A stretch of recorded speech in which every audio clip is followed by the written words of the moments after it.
Coba Anda bayangkan rutinitas harian Anda itu seperti sebuah kalimat yang panjang, sangat panjang. Hmm, Sebuah kalimat ekstensif yang terus berlanjut tanpa koma, tanpa titik, dan ia tanpa jeda paragraf sama sekali. Anda bangun, Anda bekerja, menembus kemacetan, Anda makan, tidur, dan kemudian Anda mengulangi siklus yang sama persis keesokan harinya. Wah, itu resep yang sangat ampuh untuk kelelahan mental ya. Betul sekali.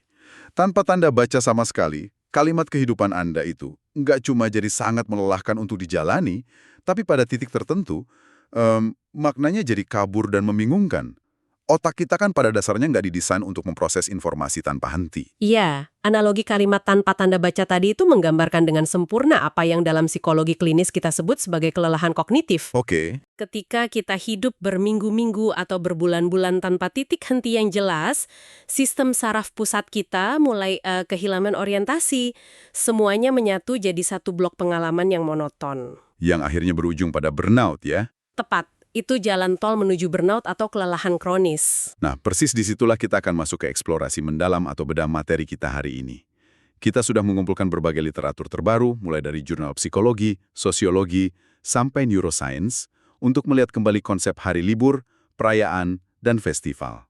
Dan ini temuan yang sangat menarik ya. Sangat menarik, karena ternyata sains modern membuktikan kalau perayaan itu sama sekali bukan sekedar tanggal merah di kalender atau alasan buat bolos kerja.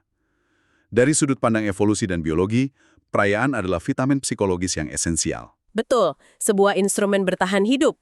Iya, instrumen yang dirancang untuk menjaga fungsi otak dan struktur sosial kita tetap utuh. Jadi, misi kita hari ini adalah membongkar bagaimana vitamin ini bekerja. Ini pasti sangat relevan bagi Anda yang mungkin saat ini sedang mendengarkan sambil merasa kewalahan dengan rutinitas. Atau mungkin Anda pernah menyadari suatu keanehan nih. Keanehan seperti apa tuh? Pernah nggak Anda merasa sangat energik dan bahagia hanya dengan merencanakan sebuah liburan, padahal hari keberangkatannya sendiri masih 6 bulan lagi? Oh, sering banget. Nah, ada mekanisme neurobiologis yang sangat spesifik yang bekerja di balik layar saat Anda melakukan itu. Kalau gitu, mari kita bongkar mekanismenya. Kalau kita perhatikan literatur kita, manfaat dari sebuah perayaan itu jarang sekali dimulai pada hari H. Ada fenomena yang sering disebut sebagai dopamin antisipasi. Ya, dopamin antisipasi. Secara biologis, dopamin ini sering disalahpahami oleh banyak orang sebagai sekedar hormon kebahagiaan. Padahal bukan ya. Bukan. Padahal fungsi utama dopamin adalah sebagai molekul motivasi dan antisipasi. Saat Anda menandai kalender untuk sebuah festival atau liburan, otak Anda mulai melepaskan dopamin secara bertahap berminggu-minggu sebelumnya. Neuromodulator ini secara harfiah mengubah cara otak Anda memproses stres harian. Jadi antisipasinya itu bertindak seperti perisai. Bener banget. Saat Anda harus menghadapi tumpukan pekerjaan yang brutal di hari Selasa misalnya, otak Anda berhitung kalau ada hadiah yang menanti di ujung bulan. Masuk akal.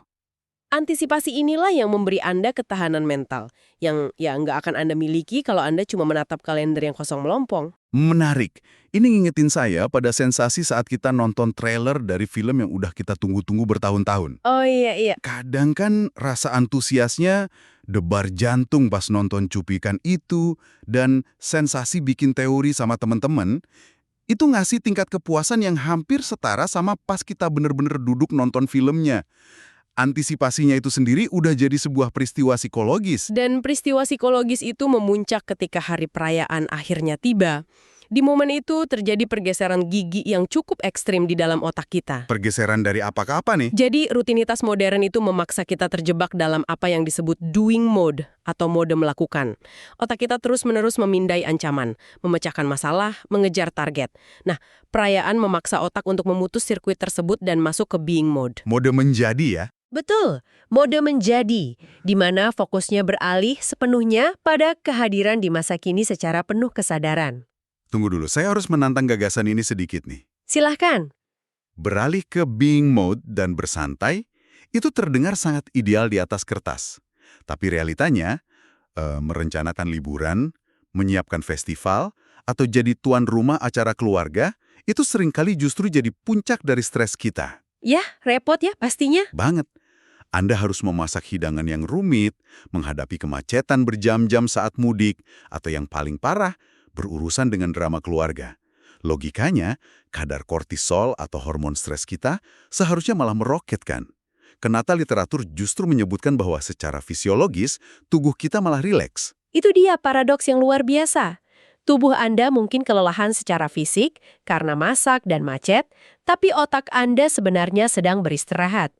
Kuncinya ada pada sifat ritual dari perayaan tersebut. Sifat ritualnya, maksudnya gimana? Otak manusia itu punya pusat pendeteksi ancaman yang disebut amigdala.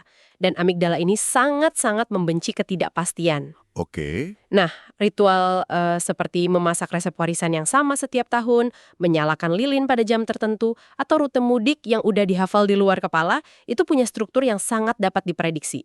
Jadi, kepastian dari langkah-langkah ritual itu memberikan semacam ilusi kendali. Sebenarnya bukan sekadar ilusi, itu adalah instruksi langsung ke sistem saraf. Oh, instruksi langsung. Betul. Prediktabilitas dari sebuah ritual memberikan sinyal yang sangat jelas ke amigdala bahwa lingkungan ini aman, kita tahu persis apa yang bakal terjadi selanjutnya.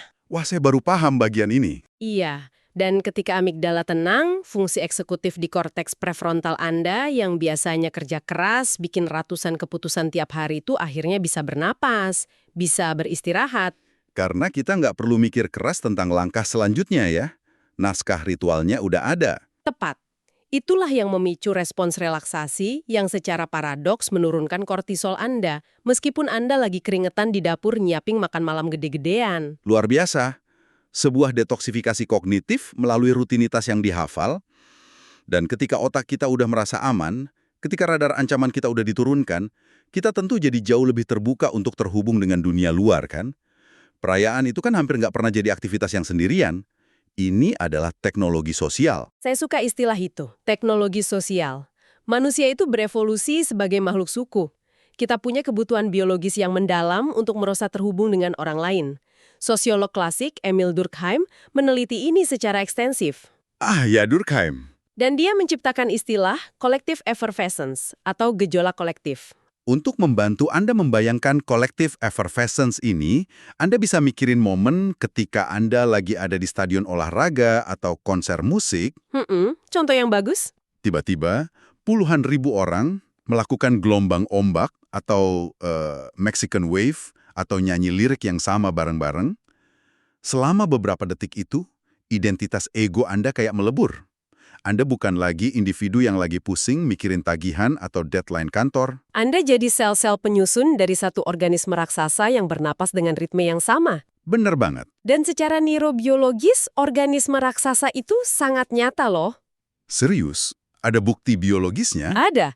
Ketika sekelompok manusia bergerak, bernyanyi, atau bahkan sekedar tertawa dalam sinkronisasi fisik, sistem saraf otonom mereka benar-benar mulai selaras. Ada penelitian yang menunjukkan kalau detak jantung anggota paduan suara itu akan berdetak secara bersamaan saat mereka nyanyi. Tunggu. Detak jantung mereka beneran sinkron. Detaknya sama. Iya, selaras. Sinkronisasi fisik ini memberikan sinyal ke otak purba kita bahwa suku kita sedang bersatu, yang artinya kita aman dari predator. Sebagai imbalannya, otak membanjiri sistem kita dengan koktail zat kimia syaraf. Seperti apa tuh? Ada oksitosin yang mengikat kepercayaan, serotonin yang menstabilkan emosi, dan endorfin yang memicu euforia. Wow. Tapi mari kita bawa ini ke realitas kehidupan pendengar kita saat ini.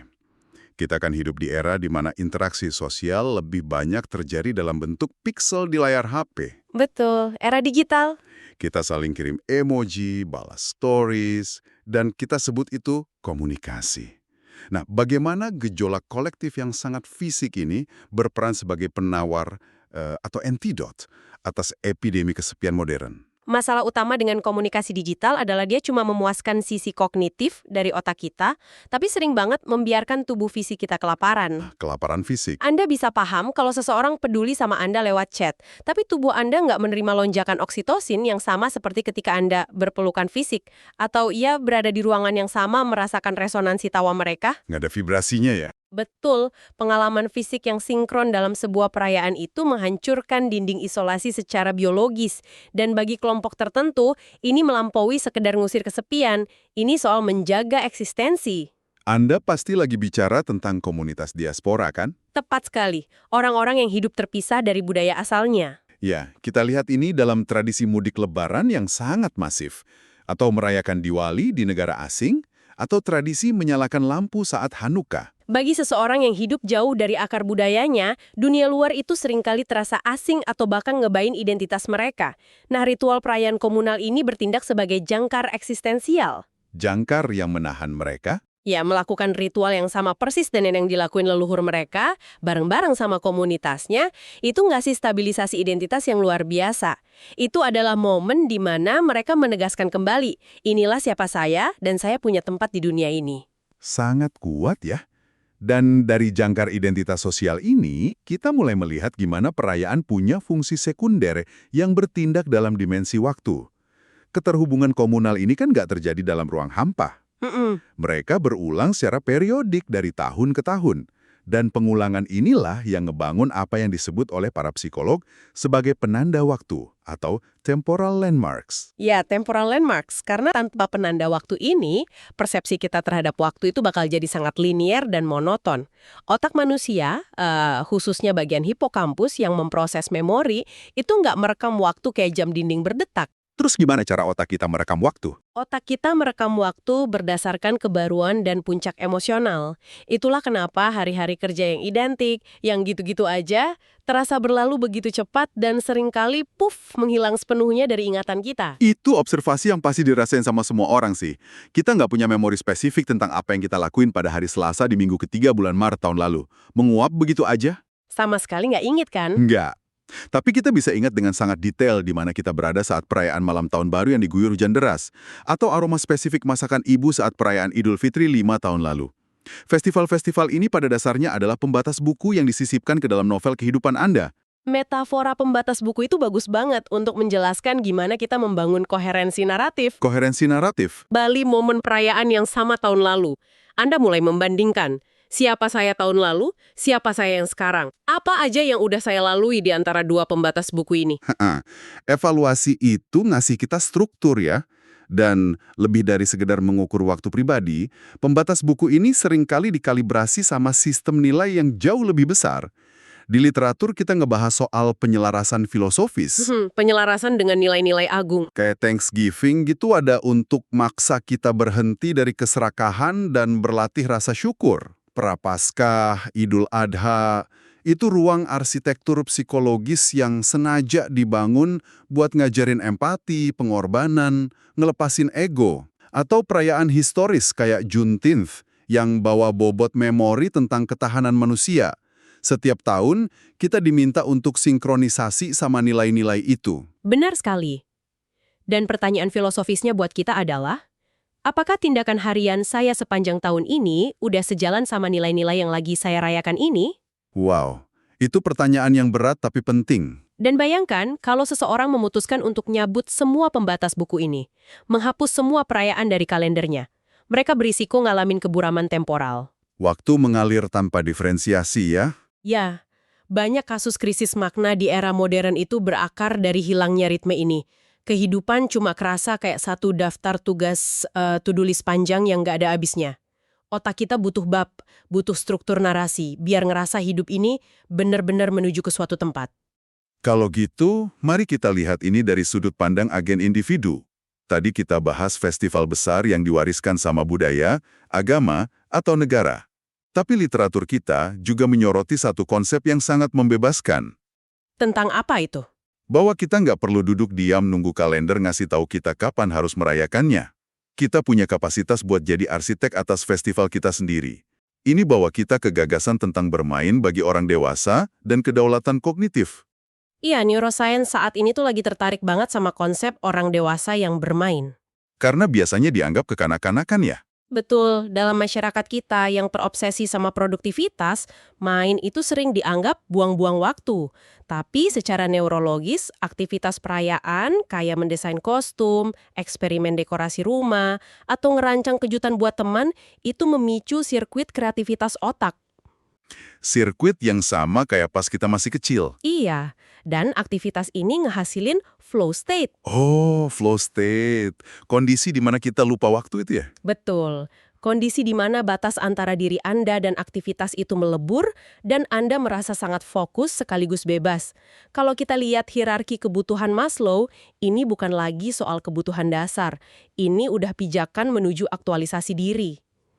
Tapi mari kita bersikap realistis sejenak deh.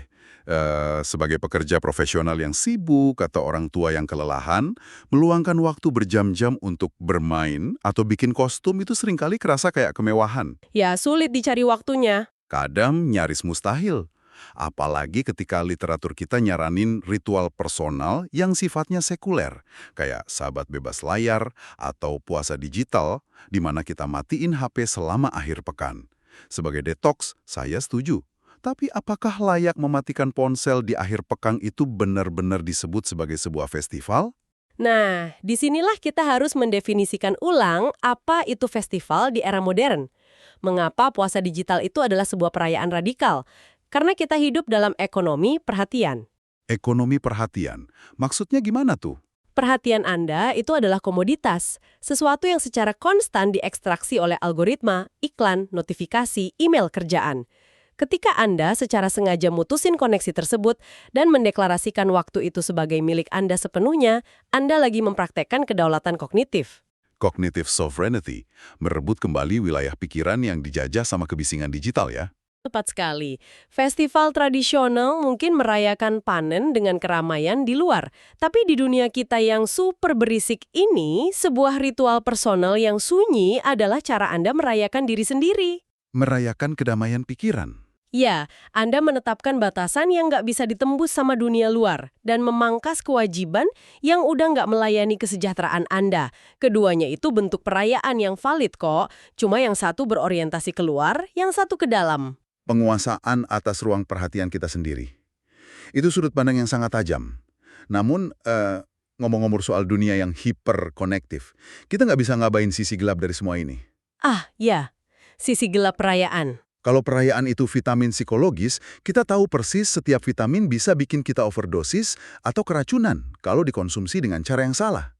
Dan jujur aja, buat banyak orang, musim liburan itu sering identik sama penderitaan. Secara sosiologis, perayaan memang bisa berbalik jadi senjata yang ngelukian kita ketika elemen niat atau intensinya itu hilang. Resiko pertama yang paling jelas itu stres finansial dan ekspektasi sosial. Wah, ini relevan banget. Ketika perayaan diubah jadi kewajiban transaksi, misalnya Anda merasa harus ngadain pesta yang mewah, harus beli hadiah mahal yang nguras tabungan, maka amigdala di otak Anda yang tadinya harus bersantai, Malah nyala terang karena ancaman finansial ya. betul, amigdala menganggap itu ancaman serius. Dan ancaman itu seringkali dipicu sama media sosial kan? Saya ngerasa platform digital ini udah mutar balikan esensi perayaan. Dari momen untuk hadir, jadi momen untuk tampil. Benar banget, perbandingan sosial. Anda lagi duduk di ruang tamu yang sederhana, terus buka HP, ngeliat lini masa penuh sama perayaan orang lain yang estetikanya kayak sampul majalah. Liburan keluarga lain yang mewah di luar negeri. Secara nggak sadar, otak kita ngelakuin komputasi perbandingan. Dan kesimpulan dari otak biasanya, hidup saya nggak cukup baik. Ya, dan itu memicu pelepasan kortisol kan, bukan oksitosin. Betul, kortisol. Perbandingan sosial yang beracun ini ngerampas makna dari festival itu sendiri. Selain itu, ada satu aspek eksklusi yang sangat rentan. Hari libur itu sering berfungsi sebagai kaca pembesar. Kaca pembesar buat kesepian. Ya, bagi mereka yang baru aja kehilangan orang yang dicintai, atau nggak punya jaringan sosial yang kuat, hari libur besar bikin kesepian terasa 100 kali lipat lebih tajam. Dunia di sekitar mereka tampak lagi asyik bersinkronisasi, sementara mereka tertinggal di luar. Tragis sih itu. Maka pertanyaannya untuk kepentingan pendengar kita, gimana Anda yang lagi dengerin ini bisa menghindari jebakan-jebakan tadi? Gimana kita nolak tekanan performatif dari media sosial dan benar-benar kembali ke keajaiban sunyi atau esensi asli perayaan itu? Jawabannya ada pada partisipasi yang disengaja atau niatnya. Literatur nyebut ini sebagai konsumsi liburan yang penuh kesadaran atau mindful holiday consumption. Gimana cara praktiknya? Ini nuntut Anda untuk mengaudit ritual Anda sendiri secara kejam. Tanya ke diri Anda, apakah tradisi ini benar-benar melayani kesejahteraan keluarga saya, atau saya lakuin ini cuma karena tekanan lingkungan? Berani bilang tidak pada ekspektasi luar ya? Harus memprioritaskan koneksi manusia itu selalu jauh lebih penting daripada kesempurnaan estetika. Anda nggak butuh meja makan yang sempurna kalau itu malah bikin Anda burn out secara emosional.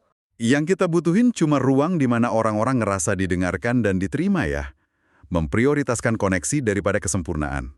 Itu filter yang luar biasa kuat buat nyaring waktu dan energi kita. Sangat setuju. Kalau kita tarik garis merah dari semua yang udah kita bahas hari ini, kita ngelihat sebuah ekosistem yang luar biasa kompleks.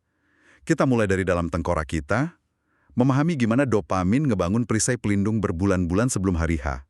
Dan gimana ritual yang terprediksi bisa menenangkan amigdala kita yang kelelahan. Lalu kita ngelihat gimana biologi itu melebur jadi sosiologi.